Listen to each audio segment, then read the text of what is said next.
Wrestling fans, this is Magic J with the Hip Hop Original, SKANDOUZ, and the Honorable Mega Power Sire. And this is the catch-up review for WrestleMania 40 Sunday edition, part 2. So, like, we had a lot of things happening, but you know what? I'm gonna let the man himself, the Hip Hop Original Dreadhead, go and spill the beans for everything, and let us just say what we have to say. Let's go. Yeah, man. So night 2, we kicked off with a shock appearance from Stephanie McMahon. And I don't know about anybody else, but I was like, wow, we're actually getting a McMahon on stage, considering what's been happening. But people were generally happy to see her, and she put like this new era over again, saying that this is the Triple H era and just getting the people a bit more amped up. But based on what we heard about the weather report, it was a bit warmer and the crowd was a bit more like on it this time, which was great. We kicked off with the first match, where they went big immediately. They went with the heavyweight championship, Seth Rollins versus Drew McIntyre. Sire, what was your thoughts on this match or matches? So controversy. This is very controversial. My favorite match was the tag team match of night 1. Yeah. And my second favorite match, it's not even the main event for night 2. My second favorite match was this fucking match. This match was everything it needed to be. Like, Seth had a 45-minute struggle. He can't go longer than 10 minutes, so it was 10 minutes.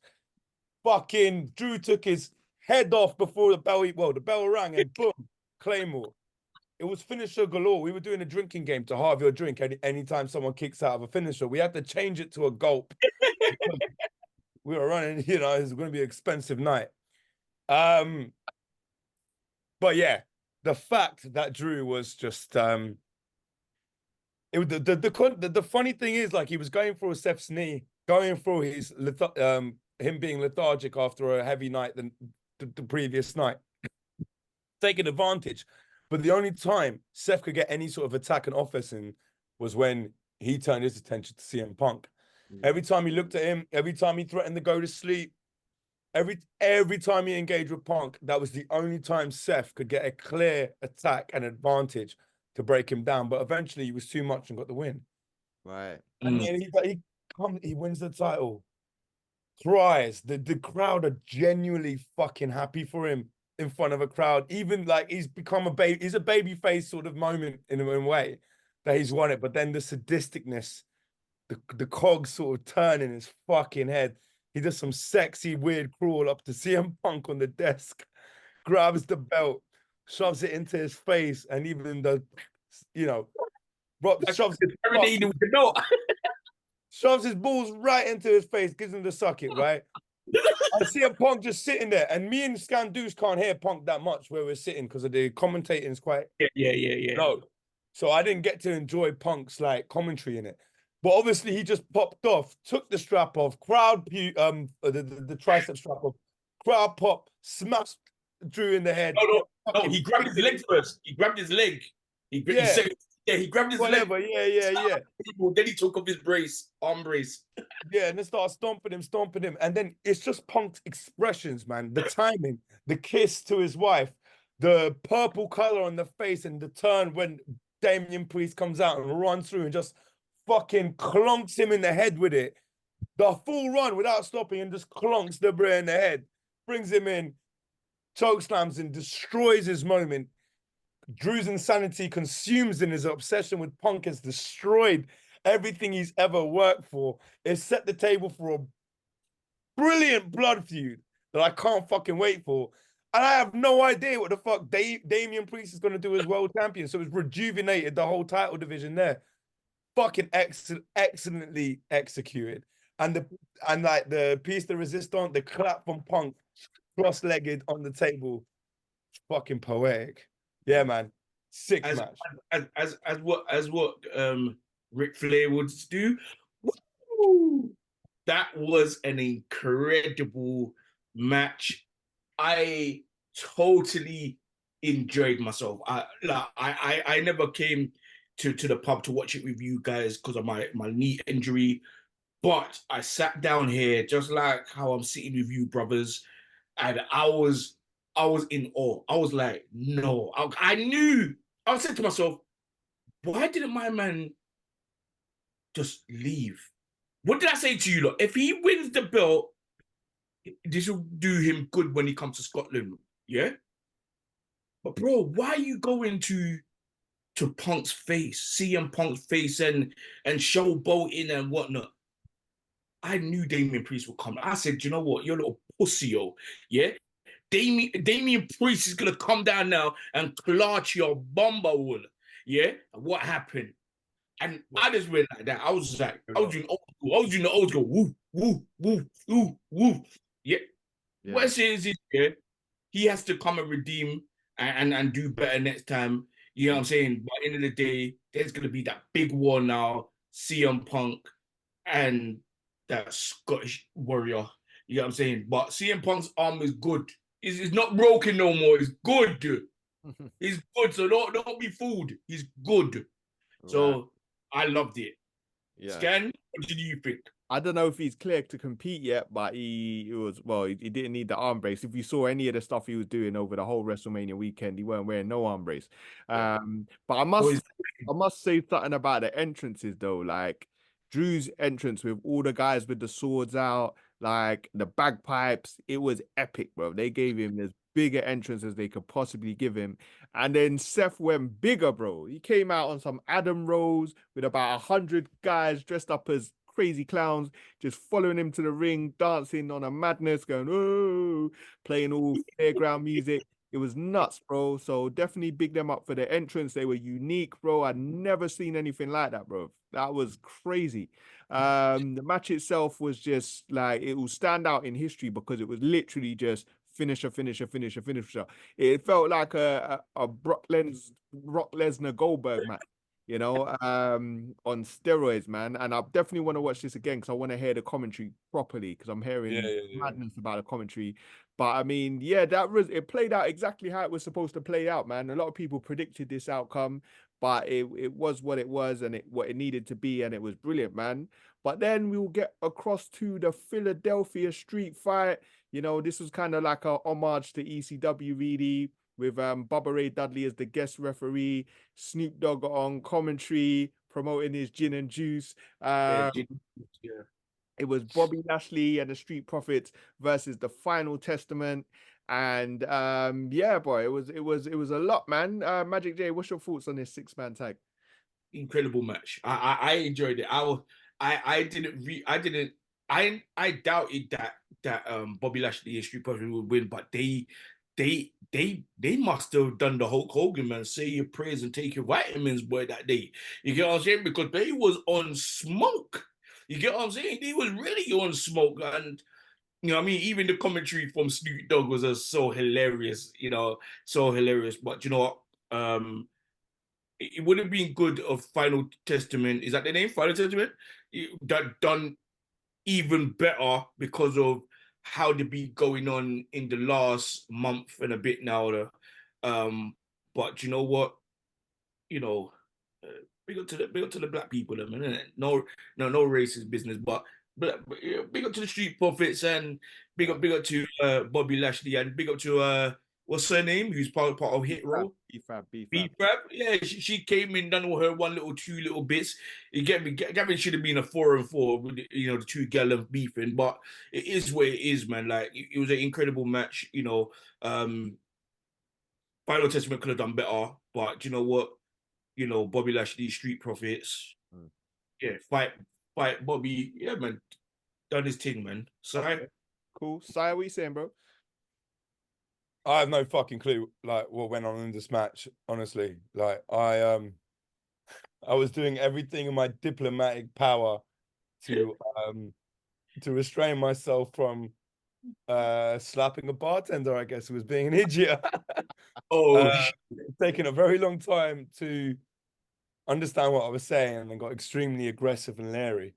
Yeah. And then I had to shut that down in the most polite manner. And as that was happening, this match was happening. So I put for Bubba Ray coming out. I said, can't fucking wait. EC dub. Oh, EC dub. But we're in Philly. Yeah. But yeah, I came back and just I I was like, shit, who won? I But you literally know, put down, but did you won? do you know what's so funny? Is when my man Kerry what's his name? Kerry, whatever his name is. Trust, Yeah, yeah, stepped to Baba yeah. and then Baba was like, what? Put out the glasses. I put on it. The way my eyes was lit up and just went reverse. Yeah. And then when he went to Street Profits and Bobby Lashley and to get the table, that was so comedic. I love that part. But that part, yeah, when I saw it, I was like, Bobby Lashley? I said, Bobby Lashley's being a comedian.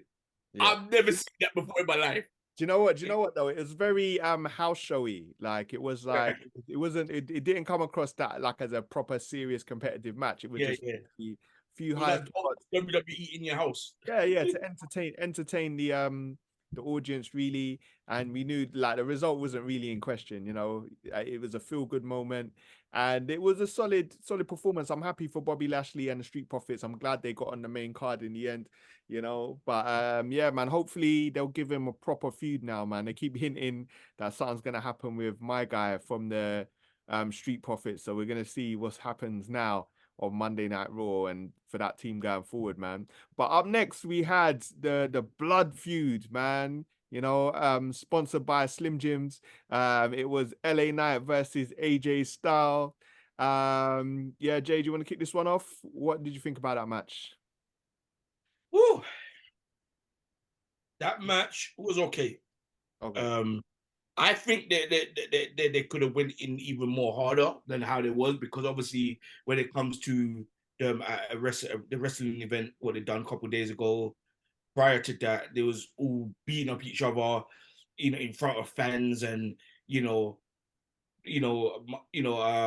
Knight riding up to my man's yard, AJ Styles' yard, and disrespecting him outside his yard and stuff. But I thought it would have been more like, I'm gonna bust your head, yeah, I'm gonna make you bleed, yeah, and bounce. You know what I'm saying? Type of thing. You know, just like what Undertaker done to AJ, and then Undertaker put up his hand and looked back with his back and rid off. I thought it was gonna be some gory shit, but it is what it is, man. Like I don't know. I don't know what to say about it. It's like you know, it was okay, but like, do you know what? Do you know what it is? I'll leave it to Sai, because I know Sai is gonna cuss out one of those two blood clots anyway. So I will leave it to Sai. So Sai will be my mouthpiece for this. I ain't cussed on one yet. Have I cussed anyone? Bro, let's cuss out their ass, man. It's me, you. Can't really cuss them. I mean, like, honestly, there's no one to cuss at this WrestleMania. This WrestleMania was flawless in terms of like the wrestlers. There's never like the wrestlers delivered everything they could over both nights. They gave you move sets, they gave you interest, they gave you everything. You know what I mean? And this match I wasn't interested in. Not a lot of people were interested in this match. This match had no heat for me. They really did all the right things to build it, except, you know, like the foundation of the feud is what LA Knight has used AJ as an expense to get ahead and get the spotlight when AJ was catching traction, and then AJ has stopped LA Knight at different hurdles to main event or get titles, so they've been at each other's throat. I would have liked it to be just a bit more deeper. Like, they got history in TNA, they got years of experience of coming across each other in different paths. I didn't want that just to be the table. So, but I enjoyed it, because on the night, everyone just wants to scream, yeah, really. And AJ is one of the best professional wrestlers on this planet in getting a good match in any circumstance, in any scenario. Like, he's probably going to be the new, well, he is basically a Randy Orton. He's like safe. He can carry you at fastest. He's basically the Randy Orton of the indie fast pace, I think, in WWE. So, yeah, in-ring work, fantastic match. Yeah. All he needs is the belt. AJ Styles. Yeah, he's come back with Super Wedge as well, man. So he's here to like, I think he's telling a lot of people this is his final run. He doesn't want to lose a step, and he still looks smooth in the ring as well, man. He's come back looking in the best shape I've ever seen AJ Styles in his entire life. Oh, so, about the beefcake in WCW when he image and he went to NWO. Yeah, that's how he looks. When I saw, I was like, what? He's looking jacked, hopefully without the steroids, man. But I think he jacked himself up like that because I think he wants one more world title run. But really, this match was, you know what I mean, kind of just for LA Knight, man. He's so popular, they had to give him something to do. And since they weren't going to put him in a title match, they give him the best person they could possibly give him, and that was AJ Styles, man. And the match itself was smooth. I got to get my head around AJ Styles' new music because based on what I've heard, it was a bit whack. So, you know, it's just generic heel music, innit? But overall, man, decent match. And we move. It's to the US title, which is Logan Paul defending his title against KO and Randy Orton. And the interesting thing about this, actually, we all picked somebody different. I remember I picked Logan Paul. I think Sire picked Randy Orton, and Magic J picked KO. So so I got the point for this one. So yeah, so what are you saying, Sire, bro? For this match? Yeah.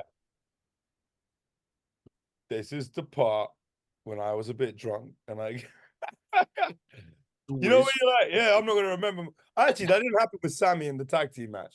But yeah, beers were flowing. I just remember it being, I mean, Logan was gonna win. But there was some element of unpredictability, like Kevin Owens winning the belt, him and Sammy holding the two other single belts in the company after main eventing a tag team match in WrestleMania last year would have been a beautiful touch. So I think as part of, especially seeing Sammy in the entranceway, I think there was a lot of people who kind of wanted Kevin to take it. I'm not that interested in a Kevin run. I like Kevin. And he can do great character work in any scenario he's in, but it doesn't make it always intriguing. You know, like the bloodline stuff at its infancy with Roman, when he just in the pandemic started ripping the thing apart and said, fuck it. That was intriguing. That's a perfect moment. So timing's everything with Kevin, and he needs to be slotted in the right time. Randy, I saw winning because, you know, it was a fucking he could be a final boss of the US title match. He looks like a difficult mountain to beat, like Gunther. So there was every question that Randy could win. But, you know, the fact that they had two baby faces with Kevin Owens even pulling back and getting Randy on the thing, that was really cool. But two baby faces actually teaming up against Logan Paul and beating him up in the ring, and people are still cheering for them and booing Logan Paul and he's the heel. That's hilarious.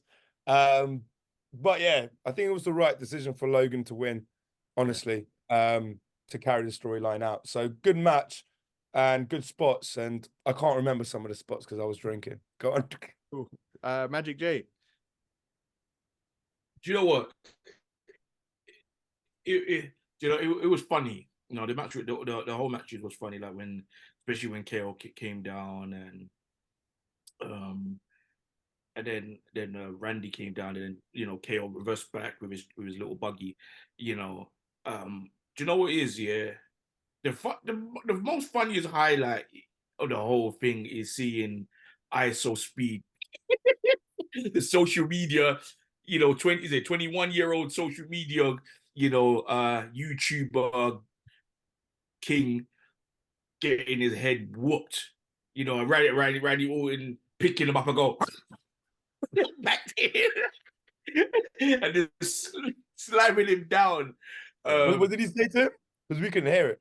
Because basically, I saw Speed grab Logan out of the ring and then pulled off the mask thing of the outfit where he's wearing for the energy drink, and Randy he stepped to Randy, yeah. He said, back up type of thing. He was like, tell her to move, then he go as he always does his barking thing, yeah.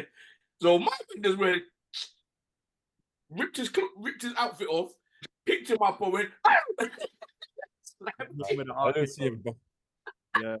That was funny. That was funny. But the whole thing was funny, even in the ring when Randy Orton and KO was together, and they was like, do you know what? Let's beat him up. They was beating him up. Then Randy went and, you know, as what he does. Look, he's a viper, isn't it? You get me? He goes for anyone, and he realized, oh, sorry, type of thing. Then later on they said, Do you want to do it? Do you want to go? Do you want to go? Then they go.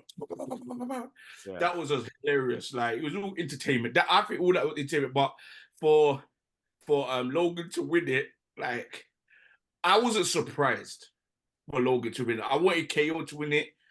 You know, it would have been good for KO and obviously Sammy because they're practically best friends. But shit, Logan Paul and the Paul and the Paul family, boy, like they're going in. Yeah. You get me?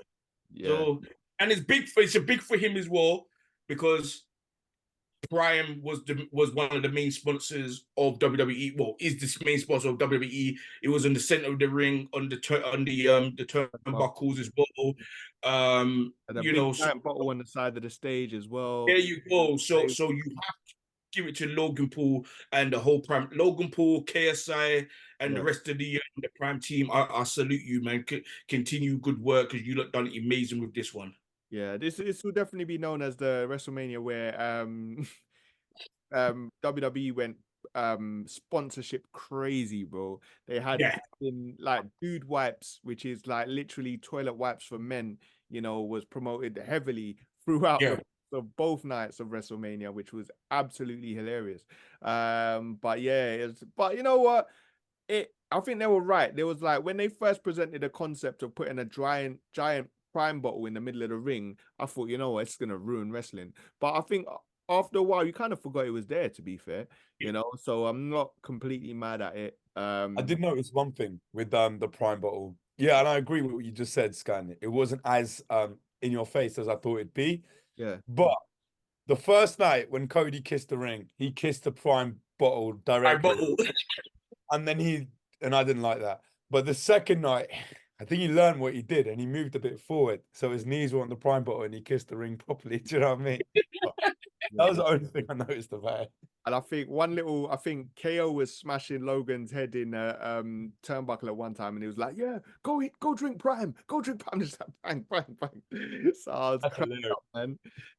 But yeah, overall decent match, man. Obviously, Logan got to show off some of his athleticism, you know, and showcase that he's still like an amazing pro wrestler considering how limited of a experience that he has. So definitely got to big him up, man. He's definitely natural.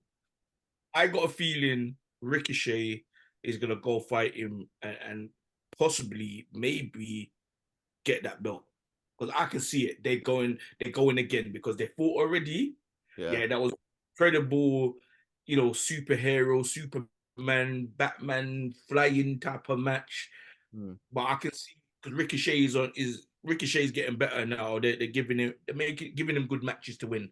Okay, cool. Let's get on to the women's title match. We got Io Sky versus Bailey. You know, big match that was of maybe a year in the making. What do you think, Magic J, about this match? Hello. Congratulations to Bailey. I didn't thought that she would have won it. I thought that something would have more happened and Io would have won it. You know, but it was a cool match. But congratulations to Bailey, man, because this will make everyone or even the Damage Control, Gavin side don't like them. Shut the fuck up now. You get what I'm saying? And say, look, like I started you. Yeah, I'm gonna break you. I'm gonna take out your main person and take her belt, which she done it. And you know, let's see what's gonna happen. You know, on Monday Night Raw, and see what she has to say. Sire, cool. Sire, I was just sitting here watching you spill fake news about me. First of all, I'm cussing in wrestlers. I never said I don't like Damage Control. I just said I didn't give a fuck about that feud. All right, let's rewind. Yeah, let's rewind and put that back in there. Yeah, I'm not too gassed on Damage Control anyway, but I never said it. But great match. Fucking great match. To the point, like, Io, a part of me wanted Io to win. I chose Bailey. Because Io has kind of been the background in a few of the storylines that have sort of like surrounded the Damage Control controversy because it's always been sort of a faction feud based thing. And you know, the civil war between the group, which eventually got Bailey kicked out, and the the face turn and everything, I guess was enough to give Bayley sort of the ending that everyone wanted, the relief of it all tying up where Bayley stands on tour after winning the Royal Rumble and winning the title on the big one for the first time. Cool. But look, EO pulled out all of our movesets. There's people that believe that she is not just the best women's professional wrestler on the planet, but one of the best professional wrestlers on the planet, hands down. If she's booked right, she could be probably at the same level of respect as Omega, Ospreay, and all of these people that got the same sort of capabilities as her. And I think she really displayed that. I think Bayley knows what to do in matches like that. As an underdog, she's comfortable in the underdog position, especially after what she's been through with Damage Control. But EO was also cemented as a threat. I think it would have been better for EO if she won, just EO personally as a wrestler, not maybe for the storyline or for the fans. If she won and then they found a decent enough of a 6-month feud and maybe Bayley won it at SummerSlam, doesn't make sense because the Royal Rumble, and yeah. But can't hate the result. Genuine underdog story and a climb up and a great satisfactory sort of pin to end it. Okay. SKANDOUZ. Good, man. Yeah, EO definitely showed off her repertoire of moves, man. She was incredible. And it's a shame we never got to see much more of that during her reign, man. It was a really weird reign because she held the title for about 8 months, but it didn't feel like she did much. She didn't have any major feuds or anything. It's not gonna go down in history as a very memorable title reign, you know. But it is what it is. I think now that it's fully under Triple H's control, maybe he can design better title reigns for some of these wrestlers, you know. But it was a solid match. I'm glad Bayley got her moment, got her WrestleMania moment, her first singles win in her career at WrestleMania. So definitely big up to her, man. And with that being said, let's get to the meat and potatoes of this Mania, the main event. Roman Reigns versus Cody. Will he ever finish the story, Rhodes? And kick off with the one only Magic J. What do you think about this match? You know what? The entrance was great. Yeah. I think about it was good. The match was insane. You know, the whole match was insane. Even when, you know, the Uso brothers came down, they're doing their bit, one got dashed off, or they both got dashed off together, and off the state of the what's it called? The ramp. The entrance, yeah, the entrance walk ramp, yeah. Solo came, and then all of a sudden, fucking John Cena come. Even I put it in our group, in the group, like, fuck off, John Cena. You get what I'm saying? You know, so Solo was I thought Solo was gonna get shook, but he didn't really get shook. Um, you know, what's his name? Then obviously the shield logo. I thought, Dean Ambrose. I thought Dean Ambrose was coming. And then when I saw Seth freaking Rollins in the Shield outfit, I was like, Ross. And then obviously The Rock, final boss, and then Taker came. I was shocked. But it is what it is, man. It was a good match, and congratulations to Cody Rhodes. What's he called? The Chief. He's gonna relax now because of his health problems. But it is what it is. Okay, cool. Sire, what's your thoughts on the match?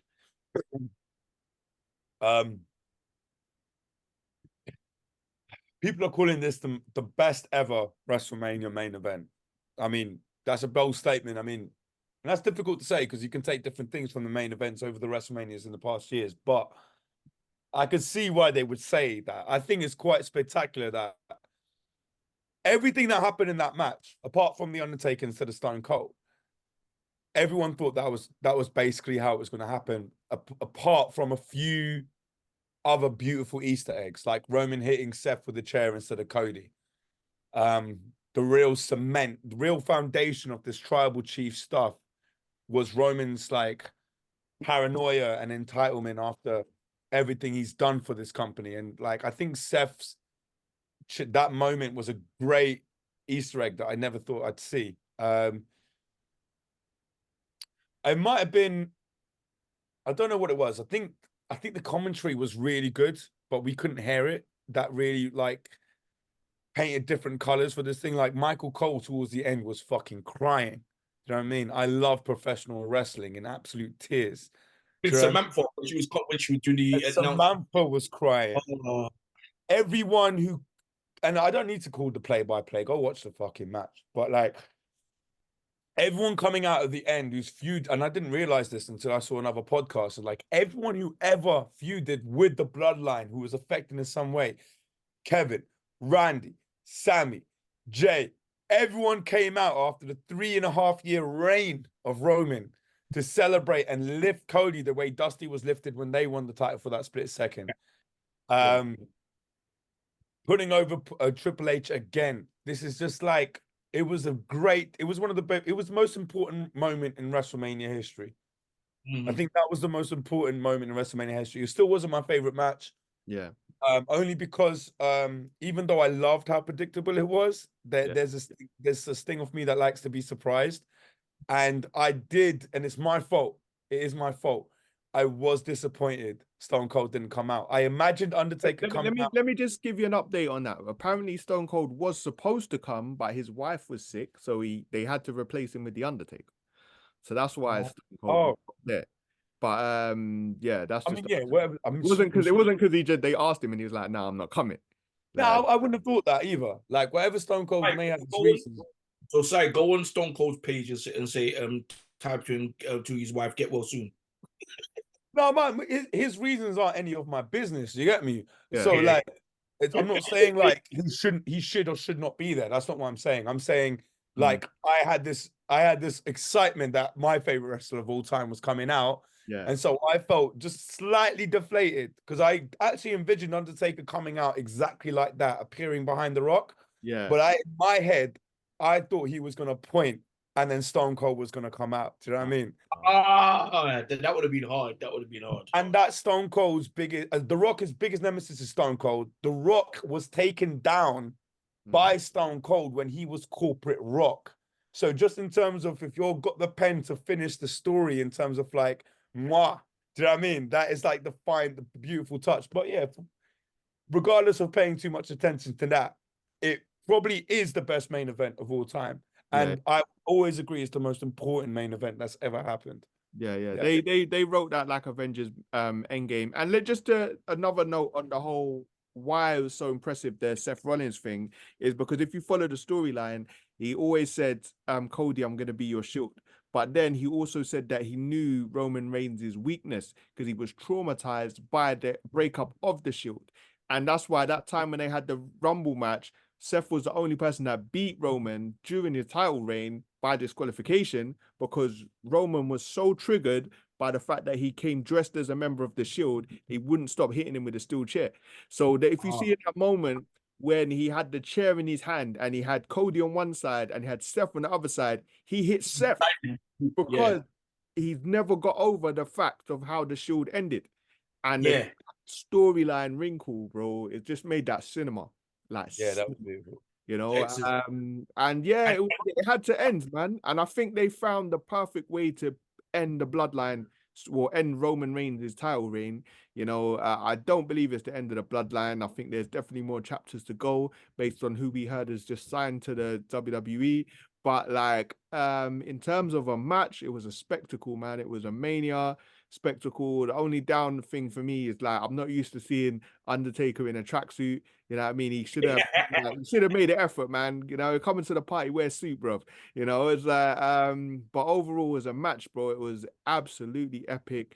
WrestleMania, it was damn near flawless, bro. You know, it was just the crowd on day one could have been better, but overall, flawless. I want to watch it again so I can hear the commentary properly as well, man.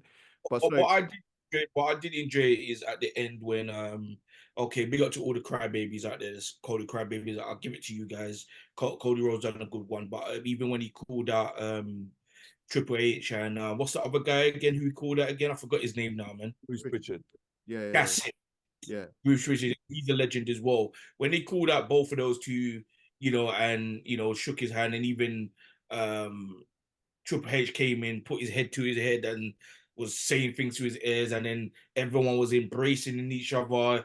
I thought that was a wonderful moment. Even him going down on his one knee and handing his mother the title. I said, said, "Mom, this is basically for you. This is basically for you because of Dad." And I want to, but it would have been nice if those claws never happened with Dusty Rose, the big brother. It would have been nice that he was there. It would have been a greater achievement.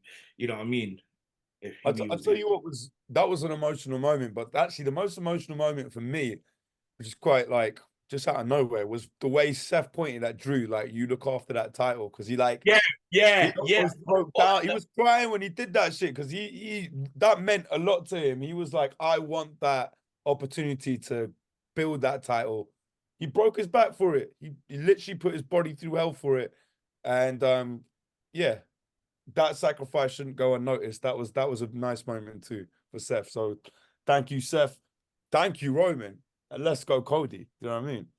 That's what's So up. any last word before we wrap this up on the two nights and even the Hall of Fame and the Slammies and everything? What do you lot think about the whole weekend of wrestling starting from Friday straight to Sunday? It's a new era, man, and we've seen where this new era is exciting, even though it's corny to say, wrestling's cool again, but it's like, bro, there's nothing like it, bro. Nothing like it, man. If you break it down, no other sports on the planet is what like pro wrestling is. They've got rid of the term sports entertainment now, so we're just gonna see where the ride goes, man, and that's all I can really say about it. Yeah, I would say if you're watching this right now, if you're in our fan base, and a lot of people in our fan base love music as well, they've walked away from wrestling. They're estranged from it. They love the idea of it. But the fact that this performance art, which is one of the most incredible adaptations of the human experience, is so similar to music. It's so similar to cinema. It's so similar to poetry. The way the story is told, and the way things come together, like, it's some of the most interesting stuff you'll ever watch, and it will only inspire your art and your music and how you do things. I mean, Griselda, for example, is one of the biggest hip-hop groups in the world, and everything they do, all their verses, if you really think about it, every rap verse, everything you've ever heard is just a fucking promo. And this is the best time to watch professional wrestling, man, because it's the most inspirational shit I think you can tap into at the moment. Cool, bro. Beautifully said. Yeah, I was just about to wrap it up. Sorry, you want to wrap it up? We got like 30 seconds, bro, so we got to take it home. Guys, I want to thank you lot all for watching. We've got a new podcast coming soon featuring the wonderful Ray Vendetta. And thank everybody that's been watching, supporting, all that good stuff. So next time, I want to thank Magic J, Sire, SKANDOUZ, the Hip Hop Original, and we'll catch you next time on the Mega Powers. Peace. Mega Powers, yeah!